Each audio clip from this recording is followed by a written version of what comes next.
কর্মক্ষেত্র। এই কর্মক্ষেত্রে 18টা দিন যুদ্ধ হচ্ছে। 18 দিন যুদ্ধ মানে 18 মোকাম জয় করা। এই 18 মোকামটা কেমন? চূড়া মধ্যে চূড়ামণি, ব্রহ্মপাশে স্থিতি, পাড় মধ্যে মহাবিষ্ণু করেন বসতি। চক্ষুতে শ্রী কালাচাঁদ করিতেছে ধ্যান, নাসিকান্নে নিত্যানন্দ করে মধুপান। কণ্ঠেতে শ্রী চৈতন্য গোসাই হয়ে সাবধান, মুখেতে ভদ্রাক্ষ 32 বদন। জিহ্বাতে নারদমণি বাজায় কুণ্ডল, জিহ্বার নিচে বসে গয়া গঙ্গা জল। আল জিহ্বায় সরস্বতী, বামেতে শ্রীরাম, কণ্ঠেতে শ্রী কানাইয়া, বাহুতে বলরাম। হস্তেতে শ্রী গোবিন্দ আমার দান অধিপতি, সপ্তদেশে জগন্নাথ করেন বসতি। নাভিমূলে ব্রহ্মা সদা করিতেছে লীলা, লিঙ্গে মহাদেব বসিল এ চন্দ্রকলা। গুজ্জদ্বারে বসিয়াছে নাড়ুয়া গোপাল, কামিনীর সঙ্গে যেবা বড় রসাল। হাঁটুতে শক্তি স্থিতি বসুমতি পায়, 18 মোকাম তত্ত্ব শোন সমুদায়। এই 18 মোকাম তত্ত্ব যে করতে পারে জয়, নিতাই গৌর হরি বল বলে ভগবানের চরণ পেয়ে যায়। তাই কৃষ্ণ বলল, নারদ আমি যে ঘরে থাকি না, সেই ঘরটা তো থাকে না নারদ। বাঁদিকে পীড়া, ডান দিকে পিঙ্গলা, জীবাত্মা পরমাত্মা, অর্জুন আর কৃষ্ণ যেদিন এই দেহরথ থেকে নেমে যাবে, তখন বাঁশের দোলায় চড়িয়ে গরুর দড়ি দিয়ে আষ্টে পিষ্টে করে বেঁধে গোবর জল ছেটাতে ছেটাতে বল হরি হরি বল বলতে বলতে শ্মশানে গিয়ে এই দেহটা পুড়ে ছাই হয়ে যায়। নারদ মনে মনে বলছে আমি দণ্ড বাঁধিয়ে দেব। কেমন না, সত্যভামার কাছে এসে বলছে, সত্যভামা জানো তোমার কৃষ্ণ না তোমাকে একটুও ভালোবাসে না। বলে কেন? বলে জানো আমি গিয়ে দেখলাম তোমার কৃষ্ণ রুক্মিণীর খোপায় পারিজাত ফুলের মালা দিয়েছে, তোমাকে না দেয়নি। সত্যভামা বলে আসুক আজকে। যেই না কৃষ্ণ এসেছে একেবারে শাড়ির আঁচল কোমরে গুজে নিয়ে, তুমি আমাকে ভালোবাসো? কৃষ্ণ মনে মনে ভাবলে এবার ওটা চেঞ্জ হয়ে গেল কেন? বলছে সত্যভামা তুমি তো আমার প্রিয় নায়িকা। বলে তো অভিনয় করো না, আমি তোমার অভিনয় বুঝি। তুমি যে রুক্মিণীর খোপায় পারিজাত ফুলের মালা দিলে, কই আমাকে তো দিলে না। তখন কৃষ্ণ মনে মনে বলছো ও এটা তাহলে নারদের কল, ওই জন্য আমি হয়ে যাচ্ছি দুর্বল। বলছে সত্যভামা আমি তো শুধু রুক্মিণীর খোপায় পারিজাত ফুলের মালা দিয়েছি, আমি পারিজাত ফুলের গাছ এনে তোমার উঠানে বসিয়ে দেব। ব্যাস পারিজাত ফুলের গাছ এনে উঠানে বসিয়ে দিয়েছে। নারদ মনে মনে ভাবলো এতেও তো দণ্ড বাঁধলো না। তাই নারদ সত্যভামার কাছে গিয়ে বলছে, সত্যভামা শোনো, তুমি যদি তোমার কৃষ্ণকে একা পেতে চাও আমার কাছ থেকে বুদ্ধি নাও। কি বুদ্ধি? শোনো, তোমার কৃষ্ণ যে পারিজাত ফুলের গাছ এনে দিয়েছে না, ওই গাছের গায়ে কৃষ্ণকে ভালো করে বেঁধে পূজা করে কোনো পুরোহিতকে যদি দান করতে পারো, শুধু বলবে আমি আমার স্বামীকে তোমায় দান করলাম। তারপরে সেই পৌরোহিত যখন তোমায় ফিরিয়ে দেবে, সেদিন হতে কৃষ্ণ তোমার হয়ে যাবে। সত্যভামা বলে তা ভালো, তা পুরোহিত পাবো কোথায়? নারদ বলে আমি তো সব জায়গায় পুরোহিতগিরি করে, আমাকেই নিতে পারো। ব্যাস এখন পূজা করে নারদ ঋষিকে দান করে বললো আমি আমার স্বামীকে তোমায় দান করলাম। তখন নারদ ঋষি কৃষ্ণের হাত ধরে নিয়ে চলে যেতে লাগলো। বলুন তোমা, কোনো মায়ের যদি বাবা হারিয়ে যায়, স্বামী হারিয়ে যায়, সে যদি কালিমার দরজায় গিয়ে বলে মা তুমি আমার স্বামীকে ফিরিয়ে দাও, আমি তোমার দরজায় আমি আমার স্বামীর গলা কেটে দেব, বলি দেব, তাহলে ও পাওয়ার দরকার কি আছে? সত্যভামা মনে মনে ভাবছে নারদ ঋষি তো নিয়ে চলে যাচ্ছে। তখন সত্যভামা এসে বলছে আপনি কি করছেন? আপনি আমাদের স্বামীকে নিয়ে কোথায় যাচ্ছেন? নারদ ঋষি বলল কেন, তুমি তো বললে যে আমি আমার স্বামীকে তোমায় দান করলাম, ওই জন্য আমি নিয়ে যাচ্ছি। আরে বাবা আপনি তো আমাকে বলতে বললেন যে আমি আমার স্বামীকে তোমায় দান করলাম, এটা বলতে, আর তারপরে আপনি আমাকে ফিরিয়ে দেবেন, সেদিন হতে কৃষ্ণ আমার একার হয়ে যাবে। নারদ বলল অত শত বুঝি না, যখন বলেছো আমি আমার স্বামীকে তোমায় দান করলাম তো আমি সঙ্গে নিয়ে যাচ্ছি। সময় ছুটে এসেছে, সমস্ত স্ত্রীরা ছুটে এসেছে। তখন সত্যভামা বলছে হে নারদ ঋষি, আপনি আমার স্বামীর বিনিময়ে যা চাইবেন আমি আপনাকে তাই দেব, দয়া করে আমার স্বামীকে ফিরিয়ে দিন। তখন নারদ কেন বলুন তো এটা করছেন? নামের মহিমা প্রকাশ করার জন্য। নারদ বলছে ঠিক আছে, দাড়ি পাল্লানো তুলাব্রত শ্রীমদ্ ভাগবতে আছে, এনেছে। এনে তার একদিকে কৃষ্ণকে বসিয়েছে, বসিয়ে বলছে কৃষ্ণের ওজনে যতটা স্বর্ণ হয় আমাকে দান করো। রাজা মানুষ তো কোনো অসুবিধা নাই, ঘরে যত স্বর্ণ ছিল এনে দিল, কিন্তু কৃষ্ণের দিকের দাড়ি পালে একটু ওপর দিকে উঠলো না। তখন সত্যভামা কাঁদছে। রুক্মিণী এসে বলল, ওরে সত্যভামা, তুই যে অলংকারের অহংকার মঞ্চে বসে আছিস, তুই এক কাজ কর, তুই চোখের জলে ভেসেই কৃষ্ণ কৃপা করো বলে তুলসী পাতা ভক্তি ভরে আমাদের স্বামী যে দাঁড়িপাল্লায় বসে আছে তার বিপরীত দাঁড়িপাল্লায় দে, দেখবি আমাদের স্বামীর দিকে দাঁড়িপাল্লা ওপর দিকে উঠে যাবে। তখন সত্যভামা নয়ন জলে ভেসে কৃষ্ণ কৃপা করো বলে যেই না তুলসী পাতা ভক্তি ভরে কৃষ্ণ যে দাঁড়িপাল্লায় বসে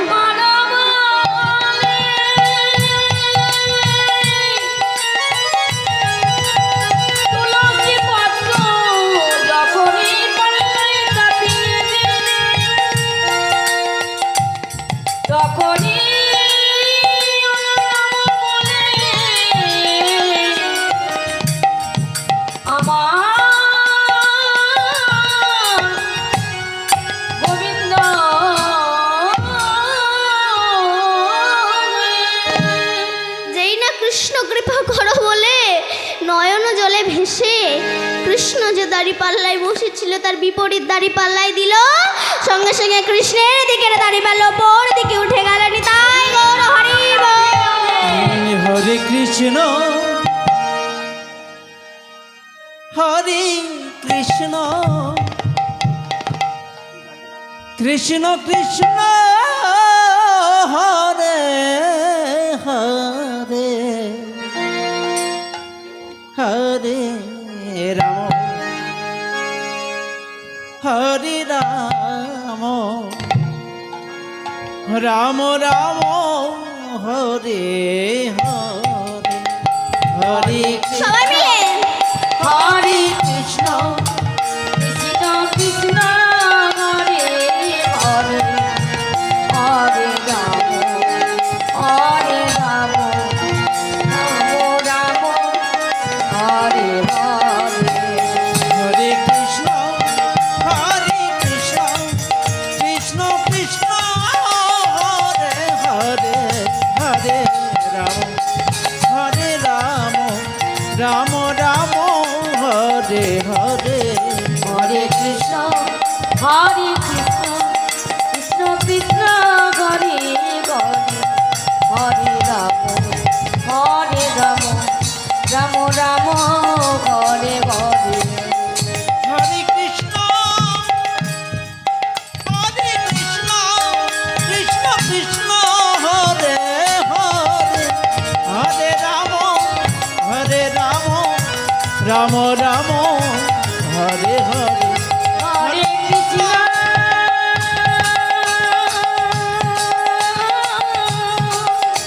হরে কৃষ্ণ কৃষ্ণ কৃষ্ণ হরে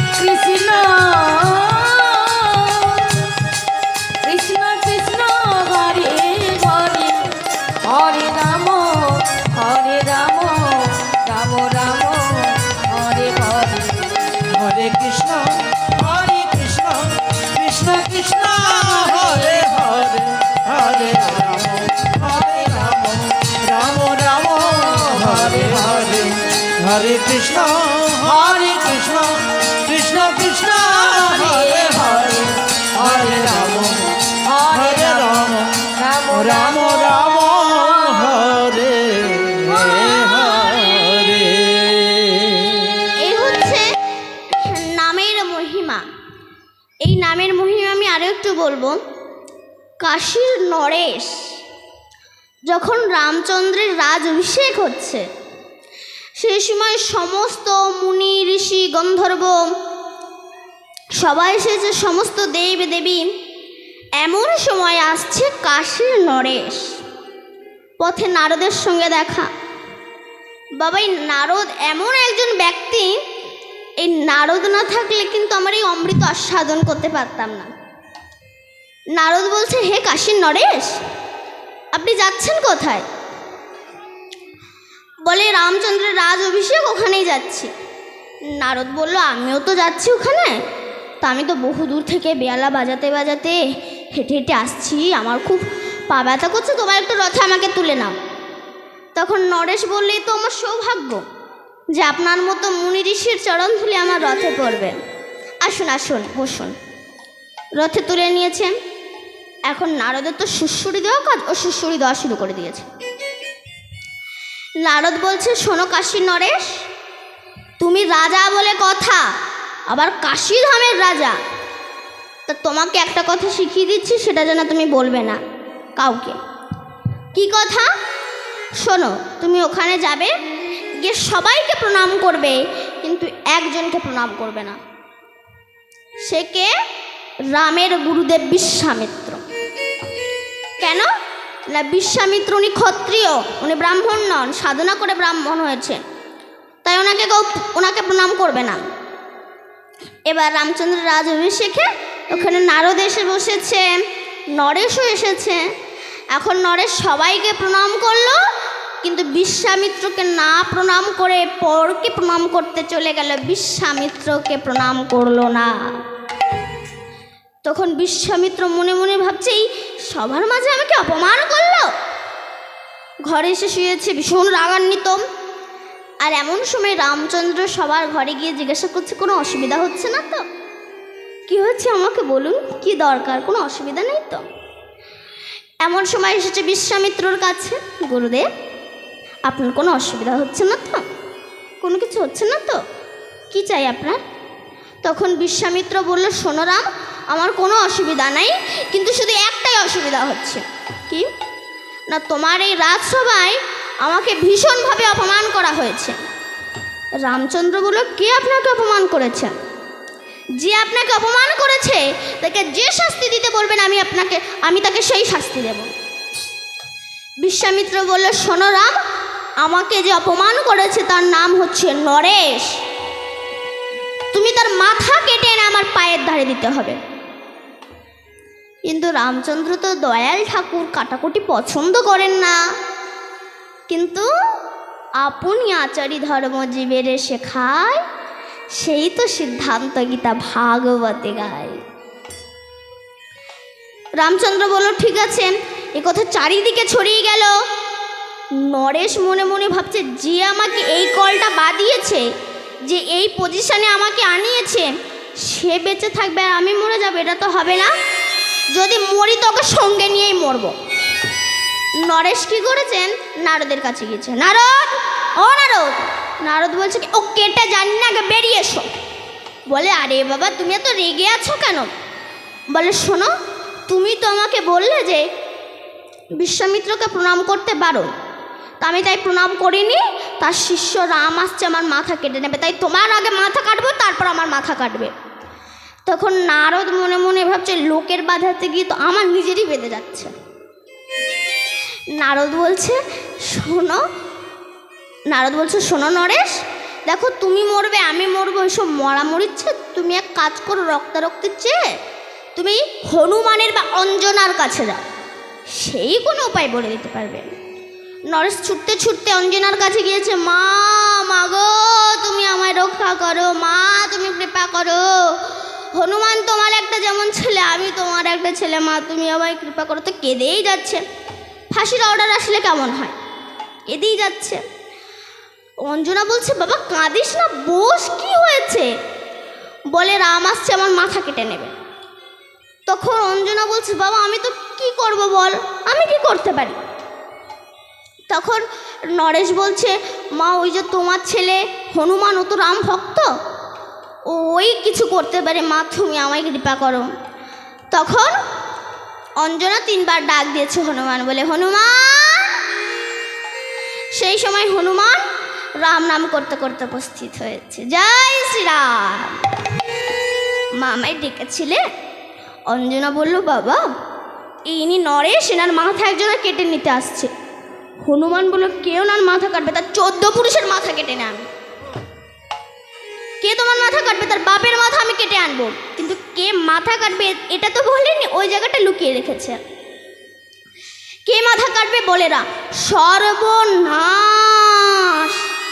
যার কথা শয়নে স্বপনে জাগরণে চলনে ফেরনে উঠতে বসতে শুতে ঘুমোতে যার কথা মনে করে সেই রাম। কিন্তু হনুমান তো কথা দিয়েছে।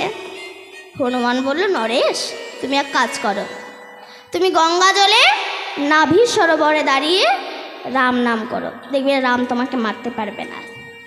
তখন নরেশ নাভি সরোবরে দাঁড়িয়ে চোখের জলে ভেসে রাম নাম করতে লাগলো। আর এমন সময় রামচন্দ্র এসে দেখছে যার মাথা কাটবে সেই তো আমার নাম করছে। কিন্তু গুরুদেবকে তো কথা দিয়েছে, তাই রামচন্দ্র আর বিলম্ব না করে বাণ মেরেছে। যখন গুরু গুরু বলি রাম বাণ মারিল, রামের মালা পদ্ম ফুলের মালা হয়ে ভক্তের গলাতে পড়িল। রাম মনে মনে ভাবছে আমার বাণ তেমন হয় না, এখন ভোর হয়েছে, মালা রামের জুটেছে, জ্বালা কি করি। কিন্তু গুরুদেবকে যে কথা দিয়েছে, তাই রাম বলল আমি আমার নিজের মাথা কেটে গুরুদেবের চরণে দেব। বলে যেই মাথাটা কাটতে যাবে তখন বিশ্বামিত্র এসে বলল, রাম তোমার গুরু ভক্তি বলিহারি যায়, আর কারোর মাথা কাটতে হবে না, তুমি চলে এসো। ফিরে এসো। রাম ফিরে এসেছে। সেই দিন নরেশ মনে মনে ভেবেছিল নামের এত করুন না, আর নরেশ বাড়ি ফিরে গেলেন না। ওই সিক্ত বসনে তিনি সন্ন্যাস ধর্ম গ্রহণ করলেন। এই হচ্ছে নামের মহিমা। এই নামের মহিমা আমি আরও একটি বলবো বাবা। অশ্বপতি রাজা, এনার কোনো সন্তান ছিল না, তাই সাবিত্রী মায়ের সাধনা করে একটা সন্তান পেয়েছিলেন। তার নাম রেখেছে সাবিত্রী। সাবিত্রী বড় হয়েছে, বিবাহের বয়স হয়েছে। আগেকার দিনের নিয়ম ছিল মেয়ে বড় হলে স্বয়ংবর সভা ডাকা, তার মধ্যে মেয়েকে যাকে পছন্দ হবে তার গলায় গিয়ে মালা দেবে। কিন্তু সাবিত্রীর কাউকেই পছন্দ হচ্ছে না। সাবিত্রী কী করলো, ফুলের মালা নিয়ে বনের ভিতর চলে গেল দাসদাসীদেরকে নিয়ে। সেখানে গিয়ে পাত্র খুঁজছে, খুঁজতে খুঁজতে একজনকে পছন্দ হলো। সে কে না, দুম্ভক সেনের পুত্র, যার নাম হচ্ছে সত্যবান। তাকে পছন্দ হলো। সাবিত্রী ফিরে এসেছে। ওই জায়গায় নারদ বসেছিল। এখন নারদ আছে মানে তত্ত্ব তো হবেই। নারদ বলছে, মহারাজ আপনার কন্যা গিয়েছিল কোথায়? বলে পাত্র খুঁজতে। পেয়েছে? বলে হ্যাঁ। তা তার নাম কি? বলে তার নাম হচ্ছে সত্যবান। সর্বনাশ, তার তো আর 1 বছর পরেই মৃত্যু, তুমি তাকে কেন বিবাহ করবে? সাবিত্রী বললেন যে আমি যখন আমার মনে মনে ওনাকেই প্রতিরূপে বরণ করে নিয়েছি, আমি আমার মনে আর অন্য কোনো পুরুষকে বসাতে পারবো না। আমি যদি সত্যিই প্রতিব্রত রমণী হয়ে থাকি, তবে আমি জগৎপতির কাছে কামনা করে আমি আমার প্রতিবরকে চেয়ে নেব। আমি আমার প্রতিবরকে চেয়ে নেব। বিবাহ হয়ে গেল। সত্যবানের মৃত্যুর দিন আস্তে আস্তে এগিয়ে এলো। একদিন সত্যবান বনে কাঠ ভাঙতে গিয়েছে। ভাঙতে ভাঙতে সত্যবানের অসহ্য মাথা যন্ত্রণা শুরু হলো। বলছে, সাবিত্রী আমার মাথাটা খুব যন্ত্রণা করছে, তুমি একটু বসো না, আমি তোমার কোলে একটু মাথা রাখি। তখন সাবিত্রী বসে পড়ে স্বামীর মাথাটা কোলে নিয়েছে, নিয়ে ভগবানের কাছে কেঁদে কেঁদে বলছে, হে প্রভু, তাহলে কি আপনি আমার স্বামীকে নিয়ে নেবেন? কাঁদছে। এমন সময় যমরাজ এসে উপস্থিত হলো। মা, কে? আমি সাবিত্রী। কে? আমি যমরাজ। তোর স্বামীকে আমায় দিয়ে দে। সাবিত্রী বললেন, না না, আমি আমার স্বামীকে দিতে পারবো না, আর আমার স্বামী যেখানে যাবে আমি সেখানেই যাব। যমরাজ বলল, তা তো হয় না মা, জীবিত মানুষ তো জমালয়ে যেতে পারে না। সাবিত্রী বললেন, না, আমার স্বামী যেখানে যাবে আমি সেখানেই যাব। তখন সাবিত্রীর কান্না দেখে যমরাজের একটু দয়া হলো। বলল, মা, তোর স্বামীকে আমায় দিয়ে দে, তুই আমার কাছে অন্য কিছু চা। তখন সাবিত্রী বলছে, ঠিক আছে, তুমি আমার স্বামীকে আমার কাছে দেবে কি না দেবে সেটা তোমার ব্যাপার, কিন্তু তুমি আমার মাথায় হাত দিয়ে আশীর্বাদ করো যেন আমার স্বামীর দ্বারা আমার গর্ভে একটা সন্তান আসে। যমরাজ মাথায় হাত দিয়ে বললো তথাস্তু। যমরাজের কাণ্ডজ্ঞান আছে, স্বামীকে নিয়ে যাচ্ছে বলছে তথাস্তু। এবার এই বলে যখন নিয়ে চলে যাচ্ছে তখন সাবিত্রীও পেছন পেছন আসছে। যমরাজ বলছে মা তুই কোথায় যাচ্ছিস আমার সাথে? তোকে তো বললাম তোর গর্ভে সন্তান আসবে। সাবিত্রী বলল আপনি তো বললেন, তো আপনি একটু ভেবে বলুন তো, আপনি তো আমায় বললেন, তো যদি আপনি আমার স্বামীকে নিয়ে চলে যান তবে আমার গর্ভে সন্তান আসবে কি করে? যমরাজের চৈতন্য হল, বলো বাবা ঠিক আছে তোর জিনিস তুই রাখ। পতিব্রত রমণী আজ স্বামীকে ফিরিয়ে এনেছেন, তবে নারীর ভূমিকা কোথায় নেই? বিল্বমঙ্গল সারাটা জীবন চিন্তামণি পতিতার প্রেমে পাগল, এক ধাক্কায় তাকে ঠিক সোজা লাইন ধরিয়ে দিয়েছে। যদি নারীরা ঠিক হয় না, সে যত বড় স্ট্রঙ্গার পুরুষ হোক না কেন তাকে ঠিক লাইন ধরিয়ে দেবে। দেখেছেন ভগবান মহিলা নিয়ে দাঁড়িয়ে আছে কেন? তুমি তো ভগবান, তুমি একা দাঁড়িয়ে থাকতে পারো না? তুমি তো লেডিস ভালোবাসো কেন? শুধু তাই নয়, তিনি রাধারানীর মান ভাঙাবার জন্য তিনি রাধারানীর পায়ে প্রণাম করেছিলেন। ইনি শুধু একা মান ভাঙাবার জন্য না, আর ওই যে মহাদেব ইনি আবার এক ডোজ বেশি করে দেখিয়েছে। এরা সারাটা জীবন এমন ফিটিংস চেহারা, এত ভারী চেহারা, আর বুকের ওপর স্ত্রীটা দাঁড়িয়ে আছে। শিব তো একবার বলতে পারতো কালী বুকের হাড়গুলো না প্রচণ্ড ব্যথা করছে, একটু সরে যাও জিরিয়ে নি। তিনি তো বলতে পারতেন, কিন্তু তিনি কি বলতে পেরেছেন না? কারণ দেব দেবী মুনি ঋষি নারীর পায়ে মানে হার। নারী দুর্গা, নারী কালী, নারী আবার হয় ভূপালী, নারীর পায়ে দেয় অঞ্জলি স্বয়ং কৃষ্ণ গুণাধার। নারী একবার হলে বক্র, মাথায় ঘুরবে কালের চক্র, চক্রধারীর পক্ষে চক্র হাতে রাখা ভার। মেয়েরা যদি একবার বেঁকে বসে তাহলে জাতি সমাজ নীতি সব জায়গায় ড্যামেজ ধরে যাবে। এই যে আমার অনেক বাবারা আছেন সার্ভিস করেন, চাকরি করেন কেউ, তা আপনি আপনার স্ত্রীকে এখন বিশ্বাস করেন, বাড়ি এসে বললেন গিন্নি এক গ্লাস জল দাও তো। এখন ওই যে কড়া কড়া উচ্ছে বেগুন ধান গাছ মারবার জন্য যে ঔষধ না, ওই চোখের আড়ালে দুফোঁটা মেরে দিয়ে এক গ্লাস জল দিল, জানলেন না, খেয়ে নিলেন। কিছুক্ষণ পর কী হবে বলুন তো? ব্রেক ড্যান্স শুরু হয়ে যাবে। তাহলে নারীর ভূমিকা কোথায় নেই? এক ঝলক আনন্দের তরে পিতা ত্যাগ করিল মোরে, সেদিন যদি নারী না রাখতেন গর্ভে ধরে, কেমন করে জন্ম নিতাম এই সুন্দর ভুবনে। নারীর কথা বলতে গেলে মায়ের কথা আসে চলে, মায়ের কোলের সেই ছোট্ট ছেলে, বিশ্বের মালিক সেই কৃষ্ণ বুদ্ধ যিশু গৌর, এরা তো সবাই মায়ের কোলের শিশু। দেবের দেব মহাদেব নারীর চরণ তলে, নারী ছিল বেহুলা সতী, অসুরিয়া মালাবতী, বাঁচাইল মরাপতি, শাস্ত্রে প্রমাণ তার। ভারতবর্ষের এমন কোনো স্ট্রঙ্গার পুরুষের পক্ষে সম্ভব আছে যমের মুখে ছাই দিয়ে স্বামী সত্যবামকে ফিরিয়ে আনবে? যমের মুখে ছাই দিয়ে স্বামী লক্ষিন্দারকে ফিরিয়ে আনবে? ভারতবর্ষের নারীদের টেম্পারটাই আলাদা, এদের সত্যি তো টেম্পারটাই আলাদা। এরাই পারে যমের মুখে ছাই দিয়ে স্বামীকে সংকট মুহূর্ত থেকে বাঁচাতে। দেখেছেন দুর্গাপূজার কদিন আগে মহালয়া হয়, সেদিন অসুরদের অত্যাচারে দেবতারা স্বর্গ ছাড়ে। সেদিন এই নারী যুদ্ধ করে রাখে দেবতাদের মান। তবে নারীর ভূমিকা কোথায় নেই? কিন্তু সেই নারী যদি সামান্য পথভ্রষ্ট হয়, এদেরকে আমরা বলি কুলোটা, দুশ্চরিত্রা। কেন? ভারতবর্ষটা পুরুষ শাসিত সমাজ, এরা নারীর অগ্রাধিকার সহ্য করতে পারে না, মেনে নিতে পারে না। তাই নারীরা যদি সামান্য পথভ্রষ্ট হয়, এদেরকে বলে কুলোটা, দুশ্চরিত্রা। এই জন্য আমার বিদ্রোহ কবি কাজী নজরুল ইসলাম বলেছেন, বিশ্বে যা কিছু মহান সৃষ্টি চিরকল্যাণকর, অর্ধেক তার করিয়াছে নারী, অর্ধেক তার নর।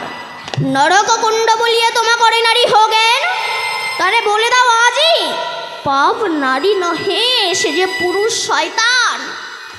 তিনি আরও বলেছেন, নারীর বিরহে নারীর মিলনে নর পেল কবি প্রাণ, যত কথা তার হইল কবিতা সপ্ত হইল গান।